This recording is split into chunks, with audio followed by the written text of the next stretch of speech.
Hello everyone. তো আজকে ছিল ক্রিসমাস 25 ডিসেম্বর। তো সবাইকে জানাই মেরি ক্রিসমাস। তো সকালবেলায় আমি ঘুম থেকে উঠেই দেখছিলাম অনেক কিউট কিউট র্যাপিং করা এই গিফটসগুলো, যেগুলো মা বাবা আমাকে প্রত্যেক ইয়ারেই দেয়। তো থ্যাঙ্কস টু দেম। অ্যান্ড গিফটে আমি কী কী পেয়েছি সেগুলো তো তোমরা লং ব্লগে নিশ্চয়ই দেখেছো, লিঙ্ক আমি ডেসক্রিপশন বক্সে দিয়ে দেবো।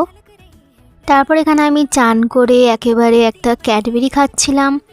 এইটাও আমি গিফটেই পেয়েছিলাম আর এটা আমার খুবই ভাল লাগে। আর এখানে ছিল অনেক ধরনের পিঠে, যেগুলো কালকে মা বানিয়েছিল। তো ওখান থেকে আমি পাটিসাপটাটা খেয়েছিলাম। তারপর এই যে আমি সুন্দর হয়ে একদম রেডি হয়ে গেছি। 7:30 নাগাদ আমরা বেরোই। আর তোমরা তো জানোই যে কি একটা বড় ডিজাস্টার কাইন্ড অফ হয়েছিল। সেটা যদি তোমরা জানতে চাও তো তোমরা লং ব্লগটা দেখে নিও। তারপর এখানে আমরা কিছু খাওয়া দাওয়া করলাম। তারপর এই শীতে এই লোকেরা এই জিনিসগুলো বিক্রি করছিল, যেটা দেখে একটু খারাপ লাগলো। আর এখানে শুনছিলাম গান, আর শুনতে শুনতে আমরা পৌঁছে গেলাম পার্ক স্ট্রিটে, যেখানে লাইটসগুলো তো খুবই ভালো করেছিল। আমার পার্ক স্ট্রিটে খুব একটা যাওয়ার ইচ্ছা ছিল না, কিন্তু মা বাবাই নিয়ে গেল।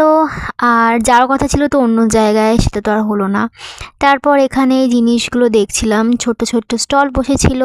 তারপর এখানে আমরা বাড়ি পৌঁছে গেলাম, এই যে আমার বাড়ির সামনে, ক্লাবের সামনে। আর এগুলো খুবই কিউট লাগে, আমি আর মা কিনেছিলাম।